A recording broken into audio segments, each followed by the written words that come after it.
मित्रांनो, तुमचा वैभव दादा आज चक्क फिल्म सिटीमध्ये गेलता. तर चला तुम्हाला पण घेऊन जातो फिल्म सिटीमध्ये आणि सेलिब्रिटींची व्हॅनिटी आतमधून कशी असते तर तुम्हाला दाखवतो. आज आपल्याला करायचं होतं चक्क सेलिब्रिटी सोबत काम, त्याच्यामुळे जाम एक्साइटेड होतो. सकाळी 6 वाजता उठलो आणि निघालो होतो. मेट्रो पकडून वर्सोवाला पहिल्यांदा पोहोचलो, कारण तिकडे एक सेलिब्रिटी सोबत भेटून मग त्यांच्यासोबतच आपल्याला फिल्म सिटीमध्ये जायचं होतं. तिकडे काम करायचं होतं. बघता बघता काय आम्ही ऑटोने फिल्म सिटीमध्ये पोहोचलो होतो आणि गेल्या गेल्या मला नाश्ता आलेला होता. नाश्त्यामध्ये मी पोहे घेतले होते आणि चटणी घेतली होती. खूप सारे ऑप्शन होते. नंतर आपली चाय पण आली होती. बापरे, चाय तर त्यांनी फुल मग दिली होती. मी नंतर कमी केली. जाम मजा आली बरं का. चाय आणि पोहे जाम भारी होते फिल्म सिटी मधलं. आधी नाश्ता करायचा होता, नंतर आपल्याला कामाला लागायचं होतं आणि नाश्त्यामध्ये खूप ऑप्शन होते बरं का मित्रांनो. नॉनव्हेज पण होतं, सगळ्या गोष्टी होती. आतमध्ये व्हॅनिटी मध्ये ना सेलिब्रिटी कपडे चेंज करत होती, त्याच्यामुळे मी बाहेर आलतो. आता मी तुम्हाला सगळ्या व्हॅनिटी दाखवतो. हे बघा, सगळ्या व्हॅनिटी बाहेर असतात. हे सेट आहे, त्याच्या आतमध्ये ना ऍक्टिंग वगैरे करतात ते लोक. आता आपलं सगळं काम वगैरे झालं होतं, मेकअप वगैरे डन झाला होता. सेलिब्रिटी शूट साठी बाहेर गेली होती. हे बघा सेलिब्रिटी आतमधून व्हॅनिटी कशी असते. इकडे वॉशरूम पण असतं बरं काय इथं.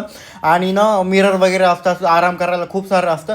इकडून आपण डायरेक्ट जेवायला गेलो होतो दुपारच्या लंचला. आणि मित्रांनो, इकडे नॉनव्हेज पण होतं, चिकन पण होतं, मटन पण होतं आणि खूप जास्त व्हरायटी होती.